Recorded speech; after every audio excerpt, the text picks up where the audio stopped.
সুপ্রিয় দর্শক মন্ডলী, আজ আমি এখন এই মুহূর্তে দাঁড়িয়ে আছি মানিকগঞ্জ জেলার ঘিওর উপজেলার নালী ইউনিয়নের গাংডুবি গ্রামে। আজকে গাংডুবি গ্রামে এলাকাবাসীর আয়োজনে শুরু হচ্ছে ঐতিহ্যবাহী নৌকাবাজ। তো এই নৌকাবাজ দেখার জন্য দূর দূরান্ত থেকে অনেকেই ছুটে চলে আসছে। কেউ ছোট নৌকা, কেউ বড় নৌকা, কেউ কিন্তু ট্রলার নিয়ে আসছে। দর্শক, দেরি করবো না, দেখাবো আজকের এই সমস্ত আয়োজনগুলা।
মানিকগঞ্জ জেলা ঘিওর উপজেলা নালী ইউনিয়নের বানজান এবং গাংডুবি এলাকার জনসাধারণের সমস্তরের জনগণের আয়োজনে আজকে যে নৌকাবাইজ, গ্রাম বাংলার ঐতিহ্যবাহী নৌকাবাইজ, দীর্ঘদিন পর এদেশের মানুষ, এলাকার মানুষ প্রাণ খুলে আনন্দ করছে, প্রাণ খুলে শ্বাস নিঃশ্বাস নিচ্ছে।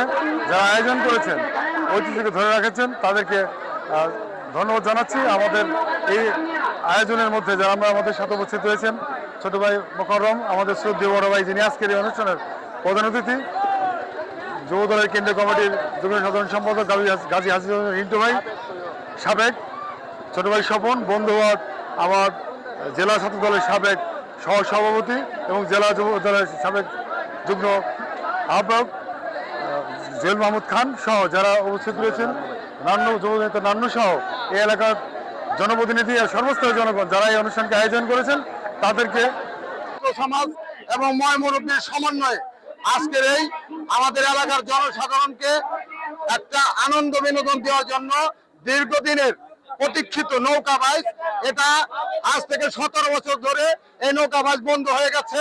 সেই জন্য আমাদের বাংলাদেশে ছাত্রদের রক্তের বিনিময়ে আজকে স্বাধীনতা পেয়েছি আমরা। সেই স্বাধীনতা উপলক্ষে আমাদের এই নৌকাবাইজ আজকের এই আয়োজন সুন্দরভাবে অনুষ্ঠিত হচ্ছে। দূর দূরান্ত থেকে অনেক নৌকা এসেছে আমাদের মাঝে। সবাইকে ধন্যবাদ।